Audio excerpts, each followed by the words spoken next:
오늘 본문의 말씀을 통해서 아브라함 약속 하나 믿은 사람이라고 하는 제목으로 주신 말씀 나누도록 하겠습니다. 아브라함은 사실 이렇게 한 주 만에 후딱 해치울 수 있는 그런 인물이 아닙니다. 한 주 만에 이렇게 정리해낼 수 있는 그런 인물이 아니죠. 사건도 많이 있었고 또 그가 이스라엘 역사 속에서 차지하고 있던 비중은요, 말할 나위 없이 아주 강력하죠. 아주 크기 때문에 한 주간의 설교로 그를 담아낼 수 있다는 것은 사실 불가능한 얘기입니다. 우리가 불가능한 거 하는 거예요. 그런데 이런 어려운 작업이지만 그럼에도 불구하고 조금 더 쉽게 우리가 그의 생애에 가까이 다가설 수 있는 그 정도까지만 오늘 인물 설교로 오늘 다루도록 하겠습니다. 하나님께서는 아브라함에게 여러 번 나타나셨습니다. 최소한 5번 이상 나타나셔서 그에게 약속을 주셨는데, 하나님께서 그에게 주신 약속의 말씀이 기록된 곳이 창세기 12장 소명장이라고도 불립니다. 아브라함의 소명장 12장, 13장, 15장, 17장, 22장. 제가 어저께 우리 단톡에다 올려드렸죠. 몇 장까지 읽어오시라고 말씀드렸어요? 22장까지. 그렇죠? 읽어오셨어요? 우리 현영이 사진이 너무 이뻐서 사진 보느라 그래요. 이렇게 나타나실 때마다 하나님이 믿음의 조상인 이 아브라함의 믿음이 사실은 아주 옅은 데에서부터 시작을 했었어요. 아브라함은요, 이방인이었고, 아브라함은 객이었고, 아브라함은 하나님의 이러한 선택을 받을 만한 존재가 아니었어요. 근데 저 하나님의 현현 나타나실 때가 점점 되어져 갈수록 오늘 아브라함의 믿음도 점점 더 성장해가는, 성숙해져가는, 믿음의 압이 다워가는 그러한 모습을 보여주고 있다는 것입니다. 우리가 오늘 읽은 본문은 창세기 12장인데 아브라함의 소명장입니다. 아브라함의 소명장. 좀 중요한 장이니까 이 장은 좀 기억을 해두세요. 저 중에서 12장, 15장, 27장 이렇게는 좀 중요한 장으로 우리가 아브라함의 약속의 말씀을 보는 장이거든요. 그러니까 오늘 우리 설교도 이제 아마 저 세 군데를 좀 볼 텐데, 12장 아브라함의 소명을 보기 전에 먼저 아브라함의 가구 조사를 한번 해보도록 하겠습니다. 창세기 11장 27절에서 32절까지. 역시 여러분 성경을 보시면 더 좋겠고 없으신 분은 앞에 보시고요. 같이 한번 읽어볼게요. 시작. 데라의 족보는 이러하니라. 데라는 아브람과 나홀과 하란은 롯을 낳았으며 하란은 그 아비 데라보다 먼저 고향 갈대아인의 우르에서 죽었더라.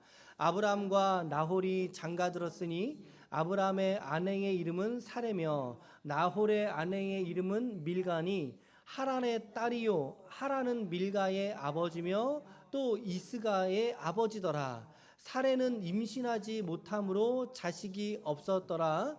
데라가 그 아들 아브람과 하란의 아들인 그의 손자 롯과 그의 며느리 아브람의 아내 사레를 데리고 갈대아인의 우르를 떠나 가나안 땅으로 가고자 하더니 하란에 이르러 거기서 거루하였으며 데라는 나이가 205세가 되어 하란에서 죽었더라. 하란에서 죽었더라. 여러분 주보의 요 표지를 보시면, 나 여기다 하나 넣을 걸 그랬다.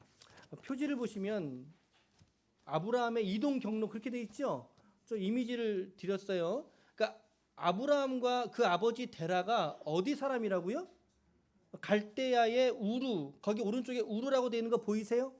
네, 거기서부터 발행을 한 거예요. 거기서부터 출발을 했는데 우르에서 누가 죽었어요? 아까 죽은 사람이 누구예요? 누가 죽었다고요? 하란. 그렇죠?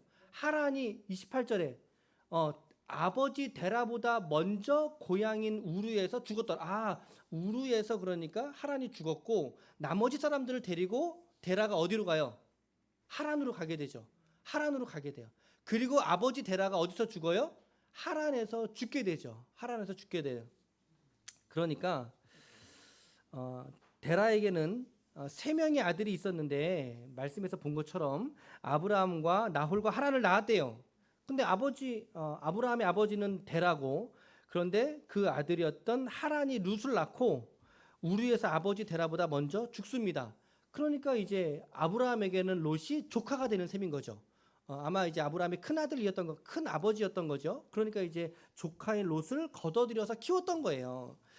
그런데 31절에 보니까 사실은 아브라함이 하나님께서 부르셔서 가나안으로 간 게 아니라 먼저는 데라가 우르에서 가족들을 데리고 먼저 가나안 땅으로 가기 위해서, 저기 말씀 보니까 우르를 떠나 가나안 땅으로 가고자 했는데 중간 지점이었던 하란에 머물러 거기에 정착했던 거예요. 거기에 안주하고 말았던 거죠.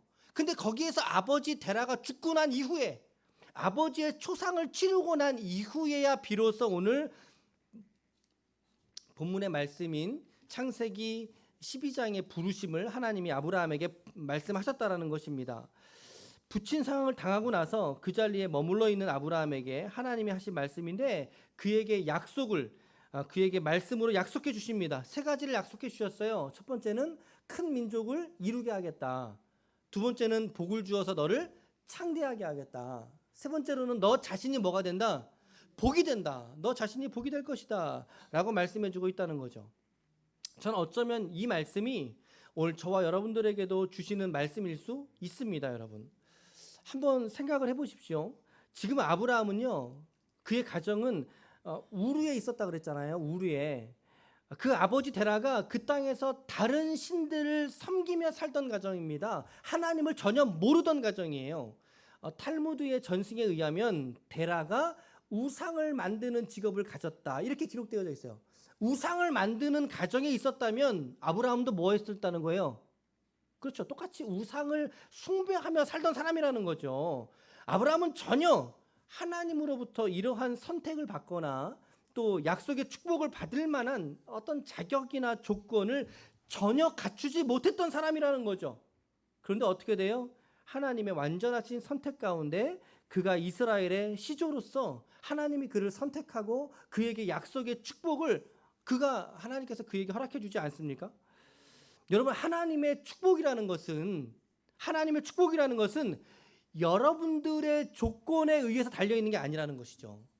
나의 조건이나 나의 컨디션, 나의 상황에 따라서 하나님이 나에게 주시는 것이 아니라는 사실입니다. 이 말은요, 하나님은 오늘도 여러분들의 삶의 모습과 상관없이 여러분들을 붙들게 하시고 여러분들을 살게 하시고 여러분들을 복의 사람으로 세우실 줄로 믿습니다.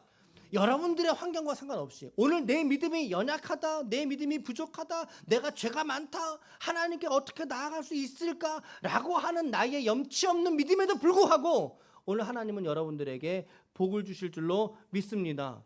오늘 아브라함의 축복과 약속의 말씀들이 오늘 여러분들의 약속될 수 있기를 축복합니다. 여러분들의 믿음으로 받으시면 되는 거예요. 오늘 이 말씀을 내가 나의 믿음으로 받겠노라 라고 받았으면 좋겠다라는 거죠. 그런 면을 오늘 좀 묵상이 좀 되었어요.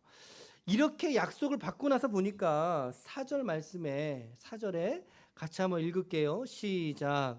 이에 아브라함이 여호와의 말씀을 따라갔고 룻도 그와 함께 갔으며 아브라함이 하란을 떠날 때에 75세였더라. 지금까지 아브라함은 아버지 데라가 하자는 대로 했어요. 우상을 섬기자면 우상을 섬겼고 또 저리로 가자면 저리로 갔어요. 그래서 가나안으로 가자라고 짐을 등쳐업고 출발을 했는데 하란에 머물러서 안착하고 말았어요.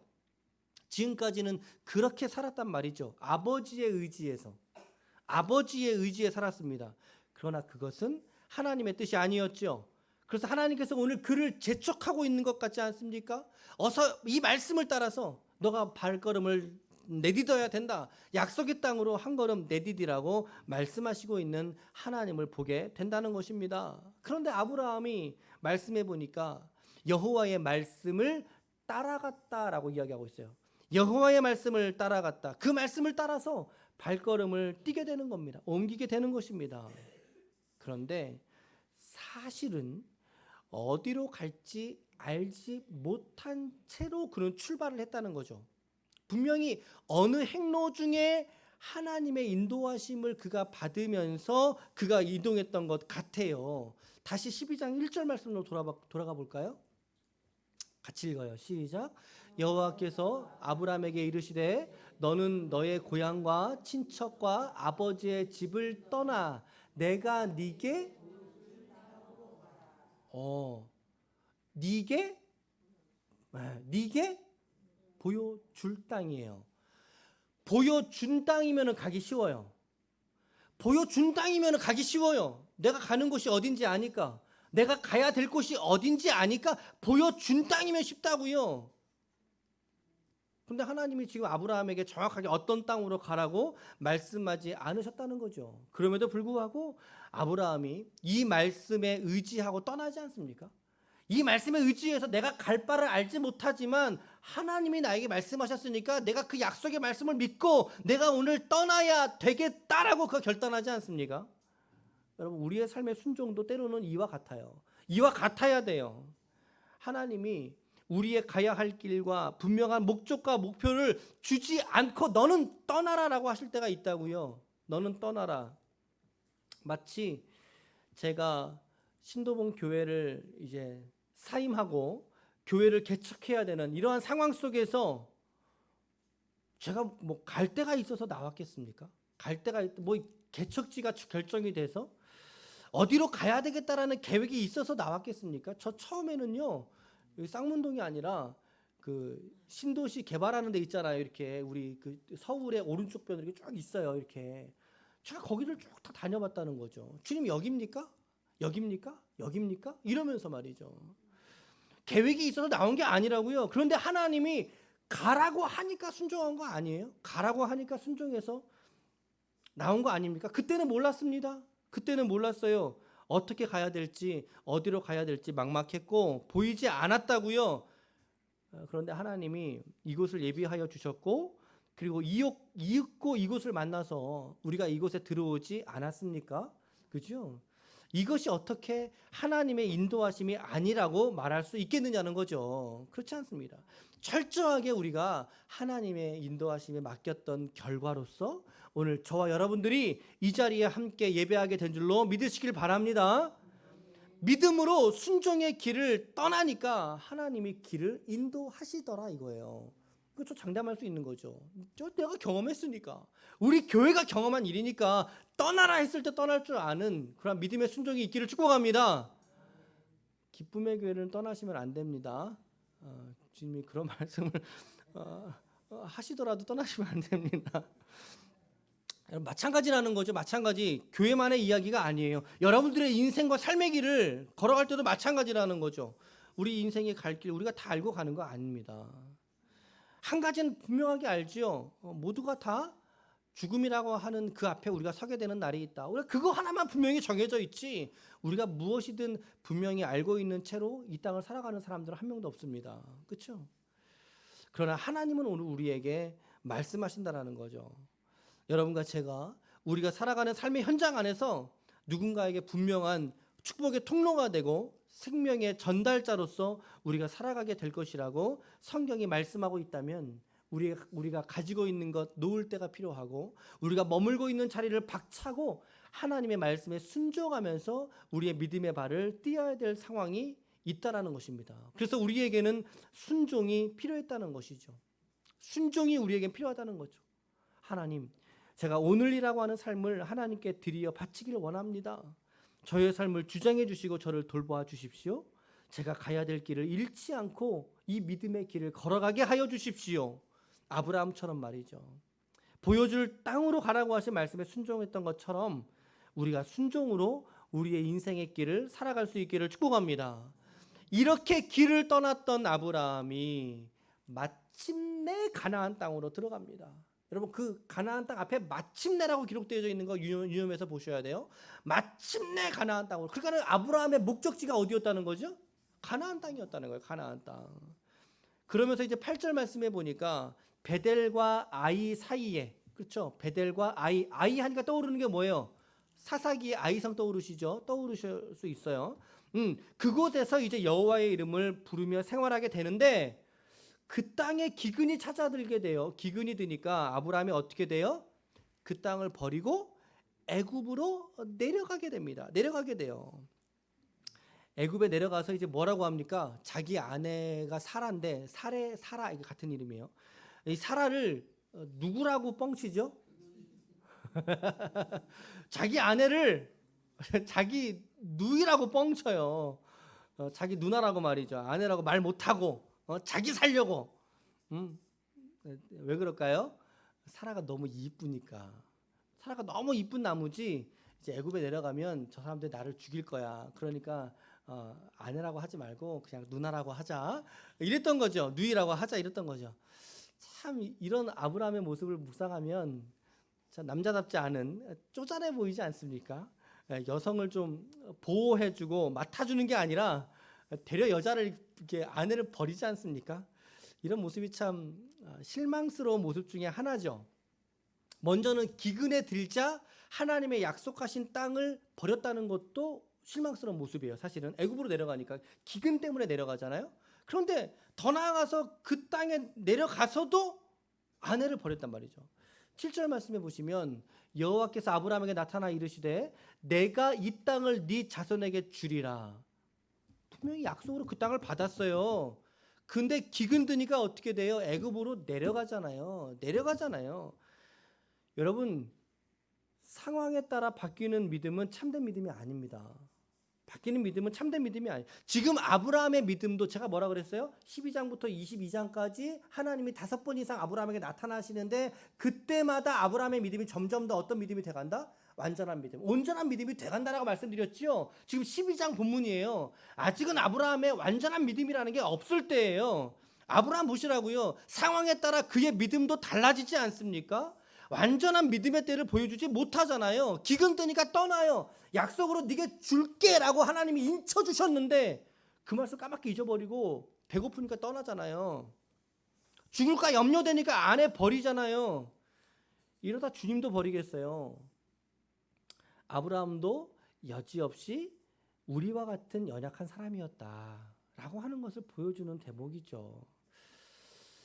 여러분, 우리도 우리의 상황과 형편에 따라 믿음이 달라지고 신앙의 열심이 달라지고 신앙의 색깔이 달라지고 태도가 달라진다면 여러분 그게 참 모습일 수 있겠습니까, 여러분? 그게 정말 참 믿음일 수 있겠습니까, 여러분? 그렇지 않죠. 좋은 믿음이라는 것은 상황에 따라 나의 상황, 내 형통과 불통의 상황, 또 어떤 건강 병 들림과 사고 당하고 또 잘되고 형통하고 불통하고 그러한 나의 상황에 따라서 여건에 따라 달라지는 믿음은 결코 좋은 믿음이 아닙니다. 여일할 수 있어야죠. 항상 같을 수 있어야죠. 하나님을 사랑하는 믿음의 고백이 항상 동일할 수 있어야죠. 오늘 여러분과 저의 믿음이, 우리 오늘 기쁨의 교회의 모든 성도들의 믿음이 하나님 앞에 좋은 믿음 되시기를 축복합니다. 오늘 여러분들의 믿음은 좋은 믿음이십니까? 라고 옆에 분에게 인사하시길 바랍니다. 시작. 그렇죠. 오늘 여러분들의 믿음은 좋은 믿음이십니까? 좋은 믿음이십니까? 우리는 아브라함의 이러한 연약한 실수를 통해서도 우리는 교훈을 찾을 수 있어야 돼요. 아, 내가 이렇게 살면 안 되지. 아, 내가 이런 존재지. 이런 존재지만 내가 이렇게 살면 안 되지 라고 교훈을 찾고, 그리고 그리스도에게로 한 걸음씩 다가서는 정말 좋은 믿음 되시기를 축복합니다. 좋은 믿음 되셔야 돼요, 여러분. 애굽으로 내려갔는데 얼마 되지 않아서 다시 가나안 땅으로 올라오게 됩니다. 금방 올라와요. 그리고 창세기 13장에서 조카 롯하고 헤어지게 되지요. 너가 눈에 보기에 좋은 땅으로 가라 그랬더니 이 조카 놈이 그냥 좋은 땅 먼저 차지하죠. 그리고서 이제 아브라함은 이제 가나안 땅에, 이제 척박한 땅에 아브라함이 거주하게 됩니다. 근데 롯이 선택한 땅이요, 되게 좋아 보였던 땅인데 그 땅이 어디를 선택하게 되죠? 소돔과 고모라를 선택하게 됩니다. 여러분, 눈에 보이는 좋은 땅은요, 죄가 많은 땅입니다, 여러분. 죄가 많은 땅이에요. 유혹도 많고 미혹도 많은 땅이 인간의 눈으로 좋아 보이는 땅이 그런 땅이에요.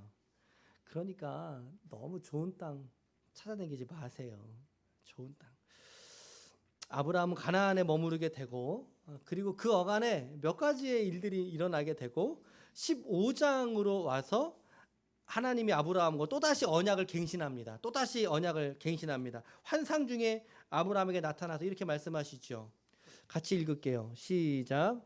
그를 이끌고 밖으로 나가 이르시되 하늘을 우러러 셀 수 있나 보라. 또 그에게 이르시되 네 자손이 이와 같으리라. 아브라함이 여호와를 믿으니 여호와께서 이를 그의 의로 여기셨다. 첫 번째, 창세기 12장에서는 여호와의 말씀만 등장합니다. 여호와의 말씀만. 그런데 15장에서는요, 이 말씀을 듣고 그리고 이제 여러분들이 물론 이후에 있는 말씀들을 읽으셨다는 가정 아래 이후로 이제 15장 이후에 하나님과 아브라함이 언약을 체결합니다. 언약 체결식을 갖습니다. 동물을 딱 쪼개놓고 그 사이로 함께 걸어가죠. 이 말은 뭐예요? 내가 이 말씀 지키지 않으면 내가 이처럼 반으로 쪼개진다? 그 말이에요, 여러분. 하나님과 언약을 체결하게 됩니다. 15장 본문에서의 약속은. 그런데 이렇게 하나님이 확실하게 말씀하셨음에도 불구하고 이 인간 아브라함이 또 실수를 하게 돼요. 어떤 실수예요? 그게 16장에 나오는 실수예요. 사라의 몸종이었던 하갈을 통해서 아브라함의 후사를 보려고 했던 거죠. 아니 당신이 이렇게 늙었는데 언제 애를 낳겠냐고, 언제 애를 낳아서 또다시 이렇게 많은 사람이 되겠냐고, 가능성 없다고 사라가 아브라함을 꼬십니다. 여자가 남자를 꼬십니다. 그래서 이제 내 몸종인 하갈을 들여보낼 테니까 하갈을 취해서 자식을 낳아라. 근데 거기 후딱 넘어가죠, 아브라함이. 그래서 태어난 아들이 누구예요? 그렇죠, 이스마엘이 태어나는 거예요. 하나님이 아브라함이 86세에 이스마엘을 낳게 됩니다. 86세에 낳게 되고 아브라함이 99세가 됐을 때에 하나님이 나타나십니다. 몇 년 동안 하나님이 아브라함에게 나타나지 않았죠? 그러면 13년 동안 아브라함에게 침묵하십니다. 하나님이. 왜 침묵하셨을까요? 한번 생각해 보세요. 이런 게 성경 읽는 재미예요, 여러분. 그렇게 쭉 나타났던 하나님이 13년 동안 침묵하십니다. 뭐랄까? 하나님 자신을 믿지 않은 아브라함에 대한 서운함 같은 거? 좀 삐지셨나? 혹은 이런 거죠. 사람으로서의 가능성이 완벽하게 끊어질 때까지 하나님이 기다리신 거예요, 이거. 사실은. 그래서 18장에 가보면 하나님이 아들 이삭을 약속받습니다. 약속받은 나이가 몇 살이에요? 99세의 약속을 받아요. 너가 내년 이맘때에 아들이 있으리라 그래요. 근데 18장 11절에 이런 말씀이 있어요. 시작. 아브라함과 사라는 나이가 많아 늙었고 사라에게는, 여러분, 그러니까 자식을 낳을 확률, 자식이 남자 여자인데 그중에 특별히 그중에 아들까지 낳을 확률 몇 %여야 되는 거예요? 몇 %예요, 여러분? 어려운 문제 드린 건 아니죠? 몇 %예요? 0%예요. 0%예요. 불가능한 거라고요. 불가능.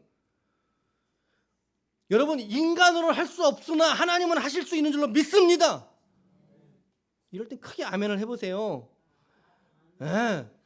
이들이 아이를 가질 가능성은 0%예요. 인간으로서 불가능하다고요. 그러나 인간으로서 불가능한 그 일을 하나님은 하실 수 있는 줄로 믿습니다. 그게 우리가 하나님의 전능성을 믿는 이유 아닙니까? 나는 안 되고 나는 부족하고 나는 안 되지만 그러나 하나님은 하실 수 있습니다, 이거 아닙니까?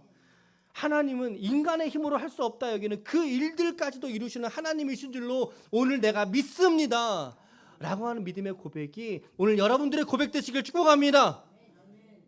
그리고 다음에 이윽고 아브라함의 나이 100세가 꽉 찼을 때 하나님이 이삭을 그에게 주셨죠. 이삭의 이름의 뜻이 무엇인지 아시는 분? 이삭의 이름의 뜻이 뭘까요? 조구나? 그렇죠. 역시 웃음이라고 하는 뜻입니다. 제 아들이에요. 이삭의 이름의 뜻이 뭐라고요? 웃음이라고요. 100세에 웃음이라고 하는 이름의 자녀를 주셨다. 저는 이 본문 묵상하면서 정말 이런 생각 들어요, 여러분. 오늘 우리 지체들의 인생 속에도 이렇게 이삭과 같이 웃음 지을 수 있는 이렇게 좋은 일들만 우리 지체들에게 있었으면 좋겠다라고 하는 생각을 갖게 된다는 거죠, 여러분. 여러분 어떠세요? 오늘 여러분들의 삶은 어떠세요? 오늘이라고 부르는 날들을 살아가면서 여러분들 어떠시냐고요? 가정에서 여러분 행복에 대한 가능성 여러분 보여지십니까? 가정에 여러분 행복에 대한 가능성이 보이세요? 여러분 사업이 잘 될 것 같은 가능성이 보이세요? 그 속에서 행복하세요? 직장에서 즐거우십니까? 자식, 아내, 부모, 이웃, 친구들 우리가 어떻게 생각해 보면은 내 인간적으로는 야, 이 관계 개선될 수 없겠는데 나 정말 너무 괴로운데 여러분 가정이 행복해야 될 자리가 때로는 가정만큼 곤란한 자리가 없을 수도 있어요, 여러분. 그러한 지경을 우리가 살고 있다면 우리의 주권을 내려놔야죠. 주님, 난 할 수 없습니다. 난 할 수 없습니다. 그러나 그때 하나님께서 여러분들에게 나타나 말씀하시기를 내가 너에게 이삭을 주겠다. 내가 너에게 웃음을 주겠다. 내가 너를 통해서 나의 뜻을 이루어 주겠다. 관계를 회복시켜 주겠다. 라고 말씀해 주시기를, 그렇게 여러분들의 인생을 주도해 주시기를 저는 여러분들의 목회자로서 간절히 기도하게 된다는 것입니다. 여러분들의 각자의 가정과 생업과 삶의 현장을 바라보면서 이제 나 더 이상 아무것도 나 안 해. 나 이제 못해. 나 할 수 없어. 하는 데까지 해봤지만 안 돼. 라고 하는 그 지경에까지 다다른 지체가 있다면 오늘 다시 한번 이 말씀을 하나님의 음성으로 들을 수 있기를 축복합니다. 여러분들이 포기했을 그 자리조차도 하나님이 붙드신다면 다시 회복되고 살아나게 될 줄로 믿습니다. 특별히 여러분들의 가정의 구원을 위하여서 끝까지 인내하는 믿음을 갖고 하나님께 기도할 수 있기를 축복합니다. 하나님의 손에 붙들어 달라고 말이죠. 하나님이 여러분들의 인내하시는 믿음 가운데 활짝 웃게 하실 줄로 믿습니다. 근심을 바꿔서 기쁨이 되게 하시고 염려가 바뀌어서 희망이 되게 하시는 그 일들을 하나님께서 오늘 여러분들의 삶의 현장 속에 이루어 주시기를 예수님의 이름으로 간절히 축원합니다. 바로 이거였어요. 바로 이거죠. 이 약속이 바로 창세기 18장에 기록되어져 있는 말씀인 거예요. 그래서 그 이듬해에 이삭을 낳게 됩니다. 이삭을 낳게 돼요. 이거 할렐루야죠. 아니다. 놀렐루야죠. 놀렐루야, 할렐루야. 창세기 21장의 얘기예요. 여러분 100세에 낳은 아들이면 얼마큼 소중할까요? 그냥 단순하게 생각해 보세요. 100세의 아들을 낳았어요. 그 아들 얼만큼 소중할까요? 그 얼만큼 소중할지 여러분들이 한번 표현해 보세요. 시작. 그런데 22장에 가니까 하나님이 이 아들을 나한테 바쳐라 이러시는 거예요. 나한테 바쳐라. 참 이거 아브라함 설교를 이렇게 하다니 너무 아쉬운데 다음에 우리 꼭 아브라함에 대한 설교를 좀 만들어 보도록 해요. 그래서 22장에 아들을 바치라는 그 하나님께 아브라함이 어떻게 해요? 바쳐버립니다. 이거 바친 거예요. 그 결단을 하게 돼요. 22장 1절에서 3절인데 같이 읽어볼게요. 시작. 그 일 후에 하나님이 아브라함을 시험하시려고 그를 부르시되 아브라함아 하시니 그가 이르시되 내가 여기 있나이다.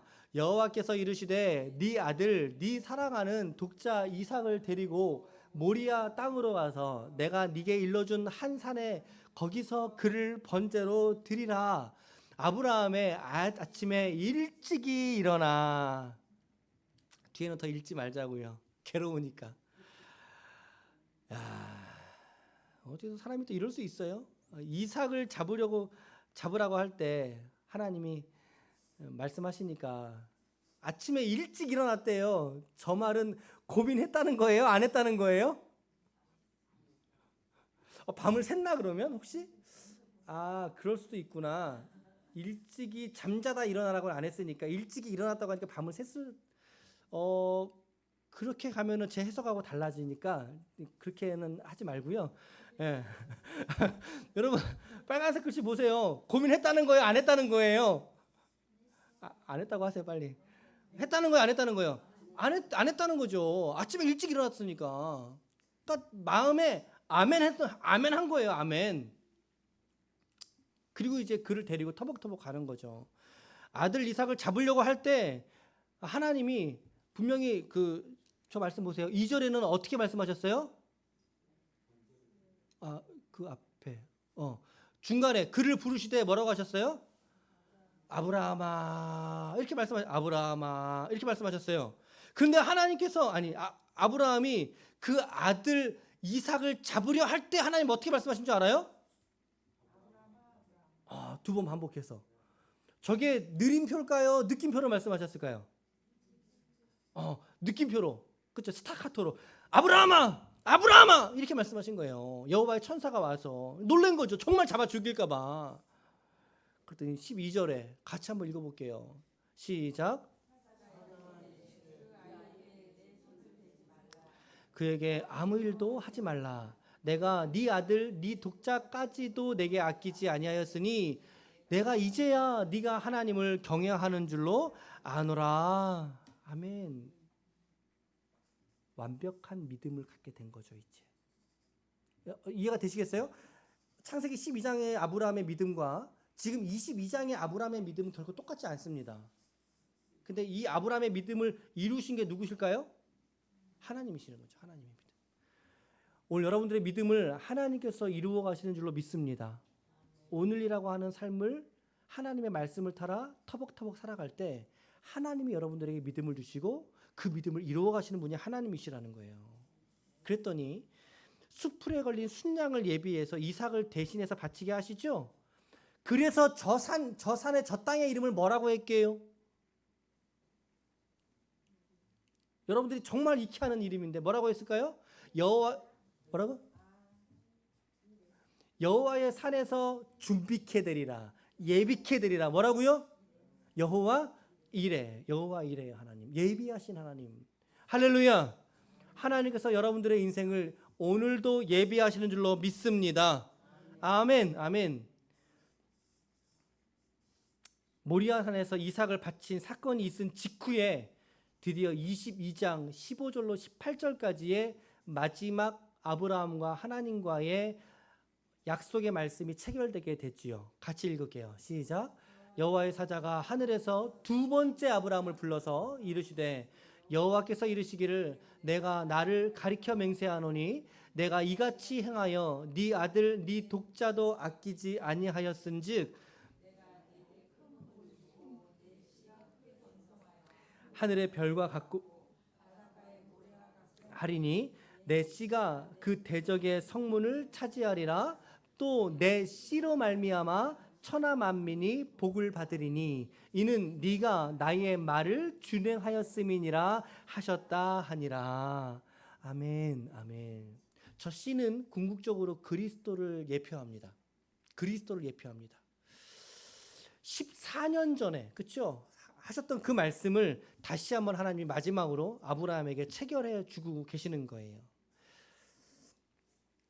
아브라함을 향한 하나님의 이러한 약속을 5번의 사건을 통해서 아브라함은 확증받게 됩니다. 이처럼 하나님의 약속을 풍성하게 받으며 살았던 인물이 또 있을까 싶을 정도로 하나님께서는 그의 삶을 약속으로 붙드셨던 것이죠. 이제 저는 두 가지의 적용을 말씀드리고 설교를 마치려고 합니다. 첫 번째 같이 읽어볼게요. 시작. 말씀을 받고 약속도 받았지만 그러나 우리의 삶은 주신 약속과는 따로일 때가 참으로 많다는 것입니다. 그죠? 오늘 아브라함 보세요. 대표적으로 그가 하나님께 이삭을 약속받았을 때의 나이가 무려 99세에 받았습니다. 여러분. 물론 그 이전에도 약속을 받았지만 온전히 신뢰하지 못하니까 하갈을 통해서라도 이 인간적인 방법을 통해서라도 그가 준비하는 모습 보게 되잖아요. 하나님께서 오늘 여러분들에게도 약속을 주시고 말씀을 주실 때가 있습니다. 나를 도우시겠다라고 하나님이 약속해 주셨지만 그러나 왠지 나의 삶은 지금 깨어져 있고 힘에 부칠 정도로 힘들어하는 모습이 오늘 우리의 모습일 수 있다는 사실입니다. 여러분. 그러나 진정한 믿음은 바로 그러한 상황 속에서 발휘되는 것입니다. 무슨 말입니까? 참된 믿음은 소망 중에 인내를 갖게 한다는 것이죠. 이것이 바로 약속을 받은 자들의 모습입니다, 여러분. 시작. 인내는 연단은 소망을 이루는 줄 알미라. 오늘 여러분들의 삶에 심한 고난과 같은 역경과 어려움으로 오늘을 살아내야 하는 지체들이 있습니까? 너무 심한 염려와 근심은 오히려 내 믿음이 없다는 것을 반증하는 모습이죠. 하지만 우리는 이 땅을 살아가면서 때로는 염려할 수 있습니다. 근심할 수 있고 그렇게 살아갈 수 있습니다. 그러나 괜찮습니다. 괜찮습니다, 여러분. 그럼에도 불구하고 오늘 우리에게 약속의 말씀을 주셔서 우리로 살게 하시는 그 주님을 바라보며 오늘을 살아낼 수 있기를 축복합니다. 저게 첫 번째 적용점이었고요. 그리고 두 번째 적용점입니다. 시작. 성도들의 가장 근본적인 위로와 소망의 힘은 하나님의 말씀에 있다. 과유불급이란 말이 있지만 저 말은 그따위의 말과는 비견될 수 없는 말입니다. 100번을 말해도 결코 과하지 않고 1000번을 말해도 결코 과하지 않는 말씀이 저 말씀입니다, 여러분. 우리 성도들을 위로하는 가장 궁극적인 위로와 소망은 하나님의 약속의 말씀에 있는 줄 믿으시길 바랍니다. 아브라함은 창세기 12장, 13장, 15장, 17장, 22장 하나님께서 그의 인생의 굵직한 사건들마다 나타나셔서 그에게 축복과 약속을 매번 확증시켜 주시지 않습니까? 아브라함이 먼저 하나님께 나간 적이 없어요. 말씀을 잘 보세요. 하나님이 그에게 먼저 찾아오신다고요. 여러분, 우리에게 가장 능력 있고 위로가 되는 힘이 바로 하나님께서 오늘 저와 여러분들에게 주시는 말씀에 있는 줄 믿으시길 바랍니다. 인간에 너무 기대지 마세요. 인간의 꼼수에 너무 마음을 들이지 마시라고요. 아브라함 보세요. 내가 어떻게 이 나이에 아들을 드리리까 해서 하갈을 통해서 이스마엘을 낳지 않습니까? 그런데 그가 오늘날 누구의 조상이 되었습니까? 그렇죠? 이슬람의 시조가 되지 않았습니까? 다시 수많은 이들에게 칼불이 많은 민족으로 그 민족이 쓰임받지 않습니까, 여러분? 인간에게 기댄 결과가 이렇다 이 말이에요. 오늘은 나에게 잘해줄 수 있어요. 친절했던 그 사람이 나중에 나와 이해관계가 틀어지면 나에게 총 쏘는 사람 될 수 있어요. 눈총 쏘는 사람. 그죠? 인간에게 기댄 결과가 그렇다 이 말이에요. 자식에게 너무 기대하지 마십시오. 남편, 아내, 부모님에게 너무 기대하지 마십시오. 모두가 다 구원받아야 될 가련한 영혼들이요, 추악한 죄인들일 따름이죠. 그들을 사랑하시되 그들에게 신앙을 의탁하거나 기대하지 마십시오. 그죠? 오직 하나님에게만 여러분들의 믿음의 소망을 둘 수 있기를 축복합니다. 하나님에게 소망을 두십시오. 하나님에게 믿음을 두십시오. 그럴 때 그 하나님이 여러분들을 위로하시고 격려하시고 말씀으로 축복하실 줄로 믿습니다. 그 말씀이 이사야 41장 10절과 같은 말씀으로 우리에게 크게 말씀하시죠. 우리 같이 한번 믿음을 가지고 읽어볼까요? 시작. 내가 너와 함께함이라 놀라지 말라. 나는 네 하나님이 됨이라. 내가 너를 굳세게 하리라. 참으로 너를 도와주리라. 참으로 나의 의로운 오른손으로 너를 붙들리라. 아멘. 인간이 아니라 하나님이 우리를 붙드시고 오늘을 살아낼 수 있도록 하나님이 우리를 붙들어 주신다라는 거예요. 그래서 오직 하나님의 말씀과 약속만이 우리 신자들에게 참된 위로와 소망이 될 줄로 믿으시길 바랍니다. 오늘 아브라함에게 때마다 찾아오셔서 그에게 살 소망을 주셨던 그 하나님, 끝까지 그의 절망과 의심에도 불구하고 찾아오셔서 아니야 내가 할 거야 라고 그 약속을 선포해 주셨던 그 하나님, 그 하나님이 오늘 저와 여러분들의 오늘의 하나님이신 줄로 믿습니다. 아브라함의 하나님, 야곱의 하나님, 이삭의 하나님, 그 하나님 오늘 동일하게 나의 하나님이신 줄로 믿습니다. 오늘 우리는 이 아브라함의 사건을 살펴보면서 이 이삭을 바쳤던 이런 스토리, 정말 은혜가 정말 충만한 말씀들인데 전혀 다루지 못했어요. 너무 아까워요. 안타깝지만 나중에 굵직하고 할 얘기들은 많은데 나중에 기회를 좀 만들어서 우리가 아브라함에 대해서 묵상하는 시간을 갖도록 하겠습니다. 아무쪼록 오늘 아브라함을 통해서 그의 생애와 삶을 통해서 우리가 깨닫는 교훈들이 상당히 많다고 생각합니다. 오늘 이 시간에도 여러 가지의 말씀들을 우리가 이제 먹었는데 이 중에 여러분들의 말씀으로 들려진 인상지어진 말씀들이라면 오늘 주님이 우리에게 하신 말씀으로 받아서 이 말씀 붙들고 승리할 수 있기를 축복합니다. 오늘 아브라함처럼 갈 바를 알지 못했을 때조차도 말씀 하나 붙들고 살아갔던 삶, 오늘 아브라함입니다. 오늘 아브라함처럼 살아서 하나님의 영광이 되시는 오늘의 거룩한 종들이 다 되시기를 예수님의 이름으로 간절히 축원합니다. 아멘.